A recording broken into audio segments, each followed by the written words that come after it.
ஆண்டவராக இயேசுவின் நாமத்தில் தொலைக்காட்சி நேயர்களுக்கு அன்பின் வாழ்த்துக்கள். இந்த நாளின் செய்தி என்னவென்றால், நிலைத்திருங்கள். வேதம் பல காரியங்களை சொல்லுகிறது. நிலைத்திருங்கள், நிலைத்திருங்கள், நிலைத்திருங்கள். இன்றைக்கு இருக்கிற பிரச்சனை என்னவென்றால், நாம் கிறிஸ்தவ வாழ்க்கையில் நிலைத்திருக்க கூடாதபடி, நம்முடைய சத்தியத்தில் நிலைத்திருக்க கூடாதபடி, நம்முடைய உறுதியில் நிலைத்திருக்க கூடாதபடி ஆயிரமான போராட்டங்கள், பாடுகள், பிரச்சனைகள். அவர் மேலும் சொல்லுகிறது, நிலைத்திருங்கள், நிலைத்திருங்கள், நிலைத்திருங்கள். ஏனென்றால் வாழ்க்கையின் பாடுகள், வாழ்க்கையின் போராட்டங்கள், வாழ்க்கையின் பிரச்சனைகள் நிலைத்திருக்க கூடாதபடி நம்மை தடுமாற பண்ணுகிறது. இந்த நாளின் செய்தி, இதெல்லாம் நிலைத்திருக்க வேண்டும் என்று வேதம் சொல்லுகிறது. தெரிந்த சத்தியமா இருக்கலாம். வேதம் சொல்லுகிற நிலைத்திருங்கள். அப்போஸ்தலர் புஸ்தகம் 14ஆம் அதிகாரம் 22ஆம் வசனம். அப்போஸ்தலர் 14:22. அந்த வார்த்தை இப்படி சொல்லுகிறது, சிசுடைய மனதை திடப்படுத்தி விசுவாசத்தில் நிலைத்திருக்கும்படி அவர்களுக்கு புத்தி சொல்லி. முதலாவது குறிப்பு, கண்டினியூ இன் யுவர் ஃபெய்த். இன்றைக்கு அன்பான தேவ பிள்ளையை நீங்கள் பார்த்திருக்கலாம். ஒரு காலத்தில் விசுவாசத்திற்காக வாழ்ந்தவர்கள், விசுவாசத்தில் நிலைத்திருந்தவர்கள், விசுவாசத்திற்காக போராடினவர்கள், ஆண்டவருக்காக எதையும் செய்தவர்கள். உங்களுக்கு தெரிகிறேன், ஒரு போதகனாய் பலரை பார்க்கிறேன். எத்தனை ஆடல், பாடல், துள்ளல், கொண்டாட்டம், ஒரு ஊழியம்தான், ஊழிய பாரம்தான். ஆனால் நாட்கள் செல்ல செல்ல வசதிகள் வலைகளாய் மாறி விடுகிறது. கொஞ்சம் கொஞ்சம் வசதிகள் பெருக பெருக எல்லாமே மாறி போகிறது. அந்த விசுவாசம் இன்றைக்கு இல்லை. ஏழ்மை இருந்தது, வறுமை இருந்தது, இல்லாமை இருந்தது, வேதனை இருந்தது, அவள் விசுவாசம் இருந்தது. இன்றைக்கு ஏழ்மை இல்லை, வறுமை இல்லை, இல்லாமை இல்லை, விசுவாசமும் இல்லை. ஒரு சின்ன கேள்வி என்னை கேட்டுக்கொண்டிருக்க அன்பு பிள்ளைகளே, அன்றைக்கு இருந்த விசுவாசம் இன்றைக்கு உங்களுக்கு இருக்கிறதா? அடிப்படை தேவை சந்திக்கப்படாத நாட்கள், ஆனால் விசுவாசம் இருந்துச்சு. இன்னைக்கு எல்லாம் இருக்கிறது, தேவைக்கு அதிகமா இருக்கிறது. யாக்கோபு சொன்னது போல போதுமானதற்கு அதிகமா இருக்கிறது. இன்றைக்கு போதுமானதற்கு அதிகமா இருக்கிறது, இருக்க வேண்டியது இல்லை. எல்லாம் இருக்கிறது, ஆனால் விசுவாசம் இல்லை. எனவேதான் ஆண்டவர் சொன்னார், அன்பானவர்களே, அவர்களை நிலைத்திருக்கும்படி அவளுக்கு புத்தி சொன்னார். அதற்கு பல காரணங்கள் உண்டு. உபத்திரவங்கள், பாடுகள் நம்முடைய கிறிஸ்தவ வாழ்க்கையில நிலைத்திருக்க கூடாதபடி நம்மை தடுமாற பண்ணுகிறது. எனவேதான் திருமறை இப்படி சொல்லுகிறது, சீஷருடைய மனதை திடப்படுத்தி. வாழ்க்கையின் பல்வேறு சம்பவங்கள் நம்மை விசுவாசத்திலிருந்து விலக பண்ணுகிறது. பிள்ளைகளின் திருமணம், குழந்தை பாக்கியம், வேலை இல்லை, மரணங்கள், துக்கங்கள், இழப்புகள், ஏமாற்றங்கள், இதெல்லாம் நம்முடைய விசுவாசத்திலிருந்து நம்மை விலகி போக பண்ணுகிறது. அவர் தேவன் சொல்லுகிறார், விசுவாசத்தில் நிலைத்திருக்கும்படி. அடுத்த வார்த்தை, அநேக உபத்திரங்களின் வழியாகத்தான் தேவனுடைய ராஜ்யத்தில் நீங்கள் நானும் பிரவேசிக்க வேண்டும். இதுதான் வழி, இதுவே வழி, இதுதான் வாழ்க்கை, இதுவே வாழ்க்கை, இதுதான் நம்முடைய வாழ்க்கையின் பயணம். இதை விட்டு அதாவது வேறு பயணங்கள் இல்லை, வேறு வழிகள் இல்லை. There is no other way. அந்த வார்த்தை படிக்கிறேன், உபத்திரங்கள் வழியாகத்தான் தேவனுடைய ராஜ்யத்தில் பிரவேசிக்க வேண்டும். அந்த உபத்திரம் வரும்போது உலகத்துல சொல்றாங்க இல்லையா, பசி வந்தால் 10ம் பறந்திடும். இல்லை என்பார்களே, பசி உண்டு, வேதனை உண்டு. போல் சொல்கிறார், நிர்வாணம், பசி, நாசம், மோசம், பட்டயங்கள், ஆனால் எதுவுமே எங்களை பிரிப்பதில்லை.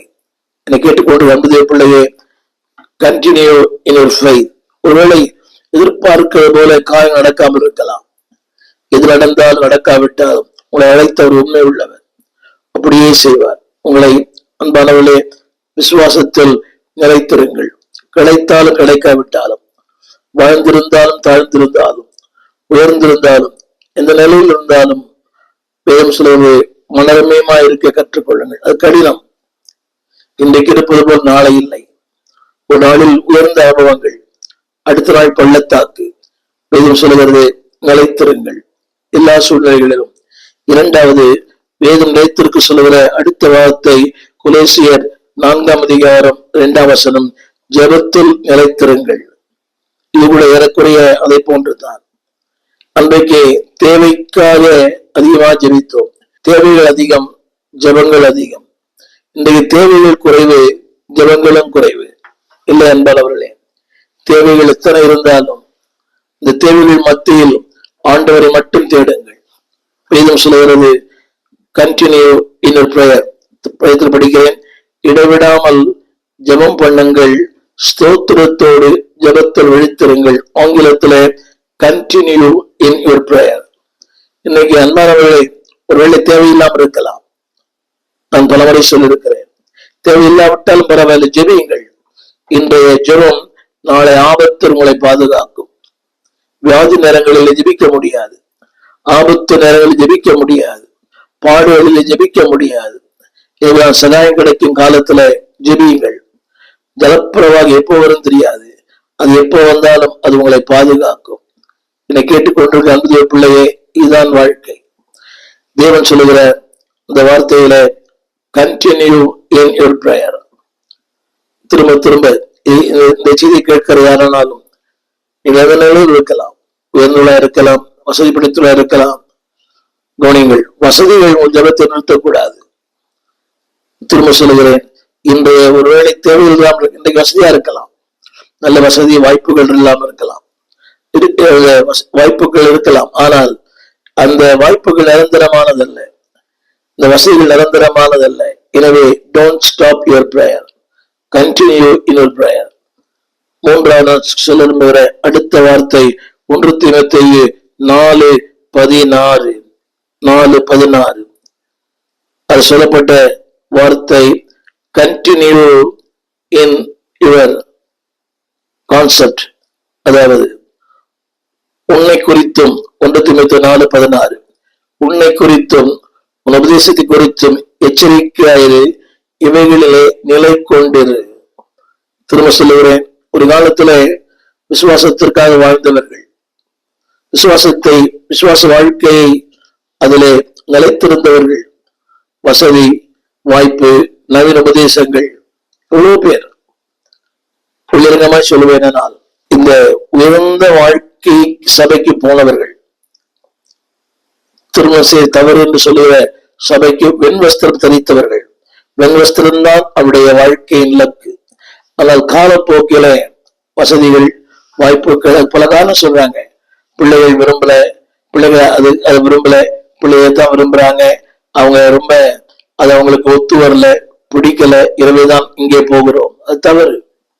திரும்ப சொல்லுகிறேன், உன்னை குறித்து யூ நோ யுவர் கான்செப்ட். நீங்கள் யார் என்று உங்களுக்கு தெரியும். நீ பாருங்கள், பிள்ளைக்காக ஒரு சபை வேண்டாம், என் பிள்ளை அந்த சபையை விரும்பவில்லை, கடினமான உபதேசம். இத்தனை ஆண்டுகள் 40 ஆண்டுகள் அந்த சபையில் இருந்தீங்க, வளர்ந்தீங்க, வாழ்ந்தீங்க. அந்த சபையின் ஊழியன் உங்களுக்காக போராடி ஜெபித்தார். அவனுடைய கண்ணீர் ஜபம் தான் இன்றைக்கு அந்த உயர்வு. இன்றைக்கு வசதி வந்த உடனே, வாய்ப்புகள் வந்த உடனே அது விரும்புறாங்க. அந்த சொசைட்டி வேற, இந்த சொசைட்டி வேற, அவனுடைய வாழ்க்கை முறை வேறு, இப்ப போகிற மக்களுடைய சபையின் வாழ்க்கை முறை வேறு. சோ இப்படி இந்த புதிய வாழ்க்கை முறைத்தான் விரும்புகிறார்கள்.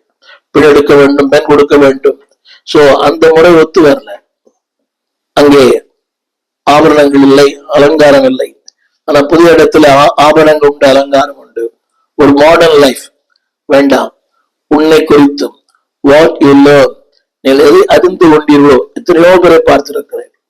ஒரு காலத்துல வைராக்கியமா இருந்தவர்கள், உடையில வைராக்கியம், அதாவது தோற்றத்தில் வைராக்கியம், அலங்காரத்தில் வைராக்கியம், வாழ்க்கை எல்லாற்றும் வைராக்கியம். இதுதான் வாழ்க்கை, எளிமை எல்லாமே இருந்தது. அவன் காலங்கள் மாற மாற அதற்கான பல காரணங்களை சொல்கிறார்கள். பிள்ளைகளுக்கு அது ஒத்து வரல. நான் ஒரு இடம், பிள்ளைகள் ஒரு இடமா, எனவே அந்த பக்கமே நான் போறேன். உன்னை குறித்தும் உன் உபதேசத்தை குறித்தும் எச்சரிக்கையாயிரு. அந்த வார்த்தை சொல்கிறது, அவைகளிலே நிலை கொண்டிருங்கள். கடினம், மனம் ஒரு குரங்கு, அது நிலை கொண்டிருக்கிறது இல்லை. ஆனால் சொல்லுகிறது நிலை கொண்டிருங்கள். ரொம்ப கடினம் தான். அதாவது நீங்கள் அவர்கள் உங்கள் பக்கம் திருப்புங்கள், நீங்கள் அவர்கள் பக்கம் திரும்பி விடாதீர்கள்.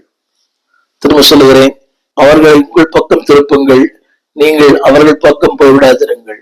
அந்த வார்த்தை இப்படி செய்வாயானால் இதுவும் சொல்லுகிறது, உன்னையும் உபதேசத்தையும் கேட்கவன் நீ ஆதாயம் பண்ணி கொள்ளுவாய். இது உண்மை அல்லவா? நிலை கொண்டிருந்தால் இப்படி செய்வாயானால் உன்னையும் உபதேசத்தையும் கேட்கிறவன் நீ ஆதாயம் பண்ணுவாய். இன்னைக்கு நிலைமை என்ன? நிலைமை என்ன? மகன் சம்பாதிக்கிறான், அவன் வருமானத்துல வாழ்கிறோம், அவனுக்கு ஒரு நல்ல எதிர்காலம் தேவை.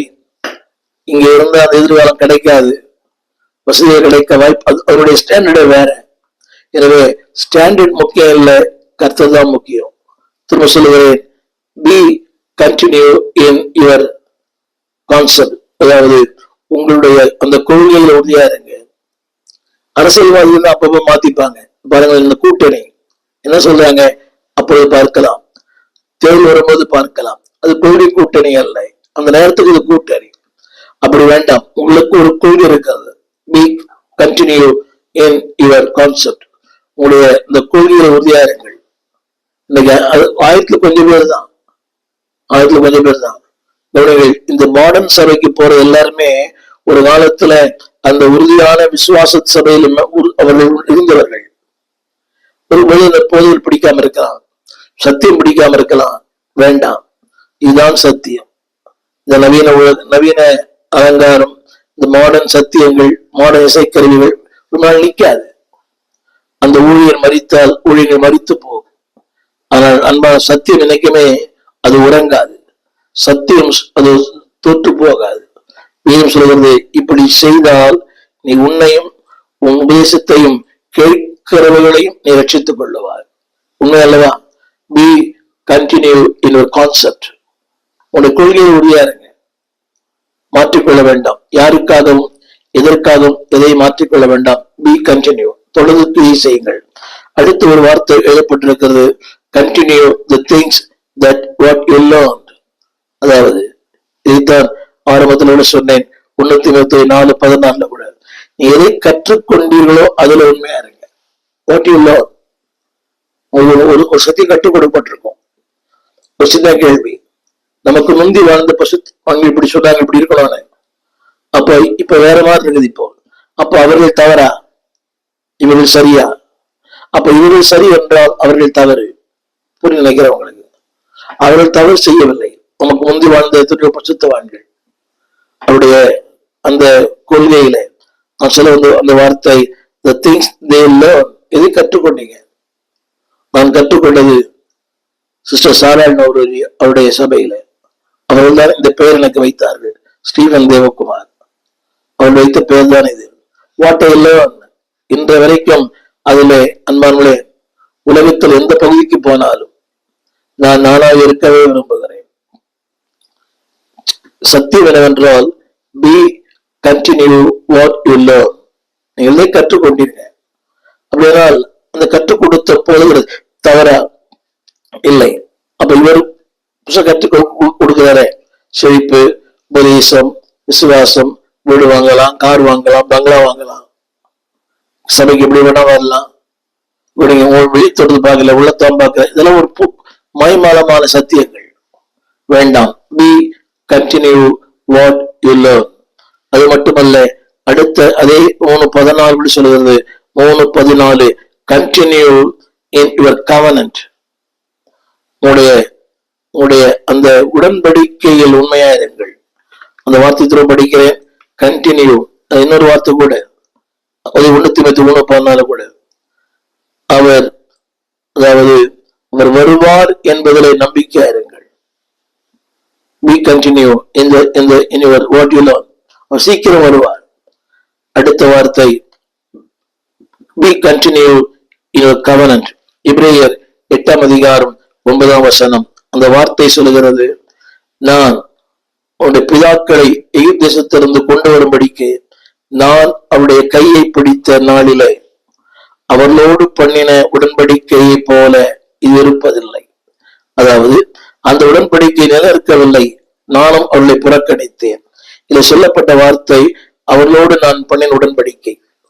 என்னை கேட்டுக்கொண்டு வந்ததே பிள்ளையே, இந்த மல்கியா 2 ஒரு வார்த்தை திரும்ப திரும்ப வருகிறது, நான் அவனோடு பண்ணின உடன்படிக்கை, நான் அவனோடு பண்ணின உடன்படிக்கை ஜீவனும் சமாதானமாய் இருந்தது.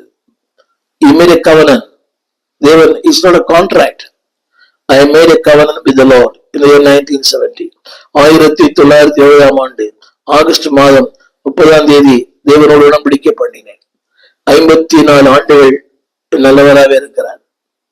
அன்புதேவ பிள்ளை, ஒரு உடன்படிக்கை உண்மையா இருக்கிறீங்களா?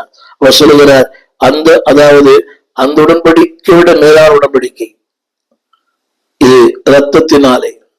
இதுதான் சொல்றோம், திருவள்ளுவர் இருக்கிறோம், என் ரத்தத்தினாலாகிய புதிய உடன்படிக்கையா இருக்கிறது.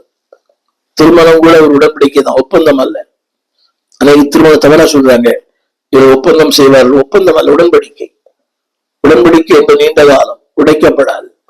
தேவனும் மனிதனும், ஒப்பந்தம் மனிதனும், உடன்படிக்கை மனிதனும் தேவனும். அவர் சொல்லுகிறார், அந்த உடன்படிக்கை நிற்காத போது தேவனுடைய புறக்கணிக்கிறார். என்னை கேட்டுக்கொண்டிருக்கிற அன்புதேவ பிள்ளையே, தேவனுடைய புறக்கணிக்காதபடி பயபக்தோடுங்க. We continue in your covenant. நிறைய பேர் பாருங்க, ஞானசானம் எடுத்த அன்னைக்குதான் உங்களை பார்த்தேன், உங்களை பார்க்கவே இல்லை. அது கட்டாயப்படுத்தி அவனை கொண்டு வந்தாங்க. அந்த பெற்றோர்கள பையனை தரமாட்டேன்னு சொன்னாலும் பிரச்சனை. நான் தரலாம், இன்னொரு சபைக்கு அவங்க போக போறாங்க. ஒரு வழி இல்லாம சில பேர் ஞானசானம் கொடுத்துருக்காங்க. உண்மை உண்மை உண்மை. கொடுங்கய்யா, கொடுங்க.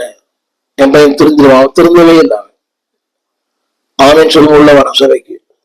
என்னை கேட்டுக்கொண்டு அன்புதேவ பிள்ளையே, திரும்ப சொல்லுகிறேன், தேவன் செய்த உடன்படி, தேவனோடு உடன்படிக்கல உண்மையாயிரு. உண்மையா இல்லை என்றால் தேவன் சொல்லுகிறார், நான் அவர்களை புறக்கணித்தேன். கடினமான வார்த்தை.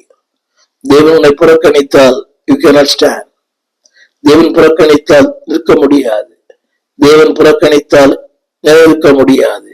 தேவன் சொல்லுகிறார், be continue in your covenant. ஆறாவது குறிப்பாக நான் சொல்ல விரும்புவது, be continue in your சொன்ன prayer. அதாவது இதுல இன்னொரு வார்த்தை லூக்கா 6:12.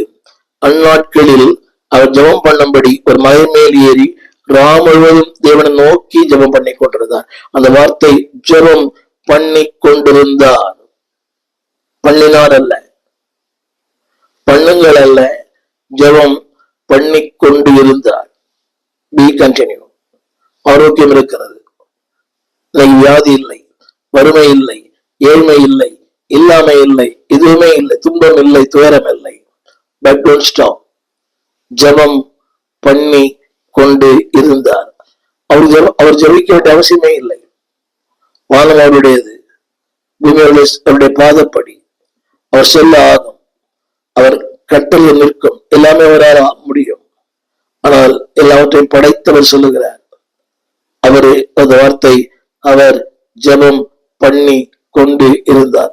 Continue in your prayer always. ஏழாவது குறிப்பாக அன்பானவர்களே, கண்டினியூ இன் த டாக்டரின், அப்போஸ்தல டாக்டரின். நான் சொன்ன அந்த வார்த்தை, அப்போஸ்தல உபதேசத்தில உறுதியாய் நிலைத்திருங்கள். ஏழாவது அப்போஸ்தலர் 2:4 இந்த வார்த்தை போட்டிருக்குது. அவள் எல்லாரும் பசுத்தாவி நிரப்பப்பட்டு ஆவியானவர் தங்களுக்கு தங்களுடன வரத்தின்படியே வெவ்வேறு பாஷைகளிலே பேசத் தொடங்கினார்கள். Don't stop speaking in tongues. அந்நிய பாஷைகளை பேசுங்கள், தனிஜபங்களை அதிகமாய் பேசுங்கள். சொல்கிறது, வெவ்வேறு பாஷைகளில் பேசினால் அல்ல, பேசத் தொடங்கினார்கள். அது 2 அர்த்தம் உண்டு. Be continue in the doctrine. உனக்கு கொடுக்கப்பட்ட அந்த உபதேசத்துல உறுதியாயிரு. காலங்கள் மாறலாம், பிரசங்கர்கள் மாறலாம், ஆனால் கர்த்தருடைய வார்த்தை மாறுவதில்லை. அவர் சொன்னார், நான் கர்த்தர், நான் மாறாதவர். இப்ப நவீன உபதேசங்கள் தான். நான் 70 ஆண்டவரை அறிந்து கொண்டேன். 70 1970. அன்றைக்கு சத்தியங்கள் வேறு, இன்னைக்கு சத்தியங்கள் வேறு. அன்னைக்கு இப்படிதான் வரணும் சபைக்கு, இன்னைக்கு எப்படி வேணா வரலாம். அன்னைக்கு 10 மணிக்கு ஆரம்பிக்கிற ஆராதனை 3 மணிக்கு முடிகிறது. இன்னைக்கு 10 நிமிஷம் அதிகமாயிட்டாலே இன்னைக்கு அநேக திருச்சபைகளில் 1.5 மணி நேரம் ஆராதனையே. யோசித்து பாருங்கள். இன்றைக்கு இருக்கிற வசதிகள் இல்லை. ஏசி இல்லை, நாற்காலிகள் இல்லை, எதுவுமே இல்லை. தரைதான், கூரைதான். ஆனால் அதுல ஜனங்கள் மாதமியத்தோடு கத்தனை ஆதரித்தார்கள். 12:1 வரை ஒருத்தர் நினைக்கிறேன். சில சபைகளில் 3 மொழிபெயர்ப்புகள் எப்படி இருக்கும்? 1 மணிக்கு 2 மணிக்கு முடியும். அன்றைக்கு இருந்த அந்த விசுவாச வாழ்க்கை இன்றைக்கு இல்லையே. Modern world. இன்னைக்கு மன்னிக்க ஒன்னு சொல்றேன். இன்னைக்கு அதாவது ஆங்கில மொழி தெரியாத கூட ஆங்கில ஆராதனைக்கு போகிறார்கள்.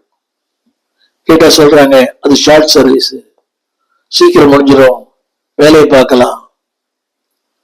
அது ஆங்கில ஆராதனை போது தவறுன்னு சொல்ல மாட்டேன். ஆங்கிலம் தெரியாதவர்கள் கூட ஆங்கில ஆராதனைக்கு போகிறார்கள். ஏதாவது 1 மணி நேரம் ஆராதனை. அங்க மக்கள் வித்தியாசமான அதுவும் நட்பு ஏற்படுத்திக் கொள்ளலாம். ஒரு புதிய அறிமுகம் கிடைக்கும். அறிமுகத்திற்காக அன்பானே மனிதருக்காக ஆராதனை அல்ல, நன்மை செய்த தேவனுக்கு ஆராதனை. நன்றி பலிபீடம் கட்டுவோம். நல்ல தேவன் நன்மை செய்தார், நமக்கு நன்மை செய்தாரே, அவருக்கு நன்றி பலி செலுத்துவோம். பி கண்டினியூ இன் யுவர் அன்பானவர்களே அந்த ஸ்பீக்கிங் இன் டங்ஸ் உபதேசத்திலே நிலைத்திருங்கள். கடைசியாக கண்டினியூ இந்த கிரேஸ் ஆஃப் காட், தேவ கிருபையில் நிலைத்திருங்கள். இதான் ரொம்ப முக்கியமான ஒன்று. இந்த ஒரு காலத்துல தேவ கிருபை நிலைத்திருந்தார்கள். பேய் ஓடினது, பிசாசு ஓடினது, வார்த்தை இருந்தது, அபிஷேகம் இருந்தது, அவருடைய செய்திகளை அனைவருடைய மனமாற்றம் இருந்தது. ஆனா இன்னைக்கு அபிஷேகம் இல்லை, வார்த்தை இல்லை, கிருபை இல்லை, அதுல விடுதலை இல்லை. பி கண்டினியூ இந்த கிரேஸ் ஆஃப் காட், தேவ கிருபையிலே நிலைத்திருங்கள். ஒரு நாள் நான் ஜெபிக்கிறதுதான் என் ஜெபம். ஆண்டவரே, எதை இழந்தாலும் பரவாயில்லை, நீ தந்த கிருபை இழந்து விடாதபடி என்னை காத்துக்கொள்ளும். பி கண்டினியூ இந்த கிரேஸ் ஆஃப் காட். அந்த கிருபை தான் நம்மை வாழ வைத்தது, அந்த கிருபை தான் நம்மளை பேச வைத்தது, அந்த கிருபை தான் நம்மளை நிலைநிற்க வைத்தது. பி கண்டினியூ இந்த கிரேஸ் ஆஃப் காட். அப்போஸ்தலர் 13:43. ஜெபாலயத்துல கூடின சபை கலைந்து போன பின்பு, அந்த வார்த்தை சபை முடிவு போயிருக்கலாம்.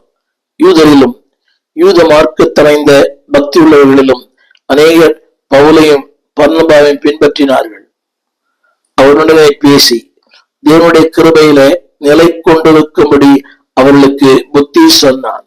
தேவனுடைய கிருபையில நிலையிருங்கள், கிருபையிலே நிலைத்திருக்கும்படி அவளுக்கு புத்தி சொன்னார். என்னை கேட்டுக்கொண்டு வந்ததே பிள்ளைய, எங்க இருந்தாலும் பரவாயில்லை, எந்த சூழல் இருந்தாலும் பரவாயில்லை, தெய்வம் சொல்கிறது தேவ கிருபையிலே நிலை கொண்டிருந்தங்கள். பணத்தை இழந்தால் ஒன்றும் இழக்கவில்லை, திரும்ப சம்பாதிக்கலாம். சுகத்தை இழந்தால் ஏதோ இழந்திருக்கிறீர்கள், அதை பெற்றுக்கொள்ள முடியும். ஆனால் கிருபை இழந்தால் எல்லாவற்றையும் இழந்து போனீர்கள். Once you lose your wealth, you lose nothing. You can earn. Once you lose your health, you lose something that can be restored. Once you lose your grace of God, you lose everything. அநேகரை பார்க்கிறேன், கிருபை இழந்து போனவர்கள் ஒரு முறை பிரகாசிக்கப்பட்டு பரம ருசி பார்த்து பசுத்தாவை பெற்று பின்னிட்டு திரும்பினவர்கள். வசதி, வாய்ப்பு, வேலை, மேன்மை, உயர்வுகள், பணம், புகழ், பிள்ளையின் சம்பாத்தியம், வெளிநாட்டு வேலை வாய்ப்பு, நிறைய பேரை பார்த்துட்டேன். வேறு அதாவது இந்த கிருபை இல்லை. ஒரு காலத்துல என்ன ஜெபம், சபை ஆலயத்துல முன் வரிசையில வெண் வஸ்திரம் தான். இன்றைக்கு உடைய மாறிற்று, உள்ள மாறிற்று, உலகம் மாறிற்று, உறவுகளே மாறிற்று. ஒரு புரிய நினைக்கிறேன், கணவன் மனைவி அந்த உறவே நீ மாறி போச்சு. அதாவது அந்த கணவனை உறவே மாறி போச்சு. இன்னைக்கு விளக்கி சொல்ல விரும்பவில்லை, திரும்ப சொல்லுகிறேன், என்றைக்கு கிருபையில் நிலைநிற்கவில்லையோ எல்லாமே மாறிவிடும். நான் சொன்னதுல கடைசி ஒரு வார்த்தை, உறவுகள் கூட மாறிவிடும். கணவன் மனைவி, இப்போ ஒரு புதிய குடும்பம், 2 பேருக்குமே. நான் சொல்ல வந்த கருத்து, என்னை கேட்டுக்கொண்டு அன்புடைய பிள்ளையே, வார்த்தைகளை பின்பற்றுங்கள், சத்தியத்தை பின்பற்றுங்கள், சபையை பின்பற்றுங்கள், போதகரை பின்பற்றுங்கள், ஊழியனை பின்பற்றுங்கள், வேதம் சொல்கிறது, கிருபையிலே நிலை கொண்டிருங்கள். திரும்ப சொல்லுகிறேன், ஒரு 8 காரியங்கள். நம்பர் 1, கண்டினியூ யுவர் ஃபெய்த், விசுவாசத்தில் நிலைத்திருங்கள். இரண்டாவது, கண்டினியூ யுவர் பிரேயர், ஜெப வாழ்க்கையிலே நிலைத்திருங்கள். மூன்றாவது, கண்டினியூ இன் யுவர் டாக்டரின், உடைய கொள்கையில, யுவர் கான்செப்ட் நிலைத்திருங்கள். நான்காவது, எதை கற்றுக்கொண்டீர்களோ நிலைத்திருங்கள். நான் கற்றுக்கொண்ட சத்தியத்தில் நிலைத்திருக்க தேவன் கருவை பாராட்டி இருக்கிறார். நான் கற்றுக்கொண்ட சத்தியத்துல எவ்வளவு பேர் தான் இடையில அது அப்படி அல்லது இப்படித்தான் இல்லை. உலகத்துல எங்கு போனாலும், உலகத்துல எந்த பகுதிக்கு போனாலும் இந்த செய்தியை கொரியாவிலிருந்து நான் ஒளிப்பதிவு செய்கிறேன். wherever you go, be firm what you learn. கற்றுக்கொண்ட ஒன்றிலே நிலைத்திருங்கள். 5வது குறிப்பு, உடன்படிக்கையில் நிலைத்திருங்கள். 6வது, அன்பானவர்களே, அப்போஸ்தலருடைய நிலைத்திருங்கள்.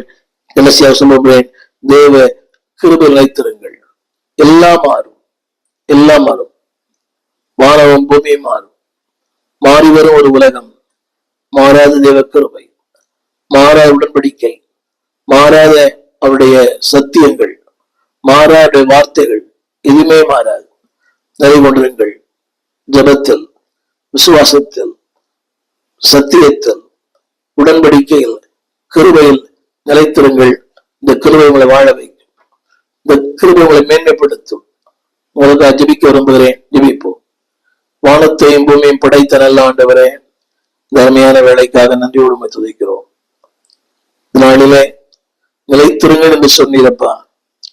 நிலைத்திருக்க முடியாதபடி எத்தனை போராட்டங்கள், எத்தனை இடர்கள், எத்தனை மேடு வெள்ளங்கள். பக்தன் பாடினது போல, எத்தனை எதிர் வந்து நேர்ந்தாலும் கர்த்தரையின் அடைக்கலமாகினீர். ஆமாம், எத்தனை இடர்கள் இருந்தாலும் சத்தியம் நிலைத்திருக்க, சத்தியத்தில் உறுதியா இருக்க, சத்தியத்திற்கு கீழ்ப்படிய, சத்தியத்திற்காக வாழ எங்களுக்கு கிருபை பலனை தாரும். இந்த வார்த்தை கேட்கிற ஒவ்வொருவரும் கிருபை நிலைத்திருக்க, ஜபத்தில் நிலைத்திருக்க, விசுவாசம் நிலைத்திருக்க, கேட்ட உபதேசம் நிலைத்திருக்க, அந்த குழுவில் நிலைத்திருக்க, ஒரு நாளும் காலத்துக்கு ஏற்றார் என மாற்றிக்கொள்ளாதபடி ஆண்டவரை மையப்படுத்தி எப்போதும் உங்களுடன் நிலைத்திருக்கிற கிருபை எங்களுக்கு தாரும். ஆமாண்டவர்களே, உங்கள் நிலைத்திருந்தால் அதே கனிகளை கொடுப்போம், உங்க சிஷையா இருப்போம். ஆண்டவரை உங்களுடைய போல் நிலைத்திருக்க, உங்களுடைய சத்தியத்தில் நிலைத்திருக்க எங்களுக்கு இன்னும் கிருபைகளை எனக்கு தாரும், எங்களுக்கு தாரும். நிலைத்திருக்க கூடாதபடி வருகிற எல்லா போராட்டங்களையும் சத்துருடைய கிரிகளை இயேசுவின் நாமத்திலே சபிக்கிறோம். நாமமையப்படட்டும், வல்லமையும் பலனும் எங்கள் பங்காய் மாறட்டும். ஆண்டவர் இயேசுவின் நாமத்தில் ஜெபிக்கிறோம் நல்ல பிதாவே, ஆமென். அன்பான பிள்ளைகளே, இந்த செய்திகள் உங்களுக்கு ஆசீர்வாதம் இருக்குமேயானால் கேளுங்கள், அடுத்தவர்களை கேட்க செய்யுங்கள். உங்களுடைய அந்த எண்ணங்களை எங்களோடு பகிர்ந்து கொள்ளுங்கள். இதுவரைக்கும் சப்ஸ்கிரைப் பண்ணாதவர்கள் சப்ஸ்கிரைப் பண்ணுங்கள். ஒரு நாளும் புதிய புதிய செய்திகளை நாங்கள் வெளியிடுகிறோம். ஒரு ஆன்மீக வாழ்க்கைக்கு பயன்படும். நேரம் எடுத்து கேளுங்கள். ஒரே முறை கேட்க விட்டாலும் அதை டவுன்லோட் பண்ணி அது இருக்கும், கொஞ்ச நாளைக்கு இருக்கும். திரும்ப திரும்ப விட்டு கேளுங்க. தொலைக்காட்சியில் பார்த்தவர்கள் ஊழியத்தை தாங்க அன்பாக கேட்கிறேன். God bless. அன்பானவர்களே, நீங்கள் திரையிலே திறந்த வாசல் துதியொலி கீதங்கள் என்ற ஒரு பாடல் புஸ்தகத்தை நீங்கள் பார்க்கலாம். ஏறக்குறைய ஒரு 773 பாடல்கள், புதிய பாடல்கள், பழைய பாடல் இருக்கிறது. சபையிலே பாடி கர்த்தரை ஆராதிக்க இந்த புஸ்தகத்தை வெளியிட்டிருக்கிறோம். இது ஊழியர்களுக்காக, சபைகளுக்காக நாங்கள் அதை குறைந்த விலையிலே கொடுக்கிறோம். இந்த பாடல் உங்களுக்கு தேவையானால் நீங்கள் எங்களோடு கூட தொடர்பு கொள்ள முடியும். இந்த கீழ்காணும் இந்த தொலைபேசிகளை எங்கள் தொடர்பு கொள்ளலாம். கூகுள் பே, அதில் எங்கள் பணம் அனுப்பலாம். ஊழியர்களுக்கு அதில் சலுகைகள் உண்டு. நீங்கள் மொத்தமாக வாங்கும்போது அதை நாங்கள் உங்களுக்கு சலுகை செய்வோம். நீங்கள் பாடி கர்த்தரை மையப்படுத்த அன்போடு கேட்டுக்கொள்கிறோம். இது ஏறக்குறைய ஒரு 50,000 பிரதிகள் வரைக்கும் வெளியிட்டிருக்கிறோம். திறந்த வாசல் துதியொலி கீதங்கள். தமிழ் பேசுகிற பல இடங்களிலே இந்த பாடல் பாடப்படுகிறது. பழைய புதிய பாடல்கள் எல்லாவற்றையும் தொகுத்து வெளியிட்டிருக்கிறோம். பாடி பரமனை மையப்படுத்துங்கள். God bless you. கர்த்தர் ஆசீர்வதிப்பாராக. எங்கள் விலாசம்: போதகர் ஸ்டீஃபன் தேவகுமார், திறந்த வாசல் சபை, நம்பர் 65, பரமானந்த தெரு, 7 கிணறு, சென்னை 600001. தொடர்புக்கு 9841839287. மேலும் 0443183330. எங்கள் மின்னஞ்சல் stephenopendor@gmail.com. எங்கள் தேவ செய்திகளை யூடியூப் சேனலில் பார்த்து பயனடையுங்கள். தேவன் உங்களை ஆசீர்வதிப்பாராக.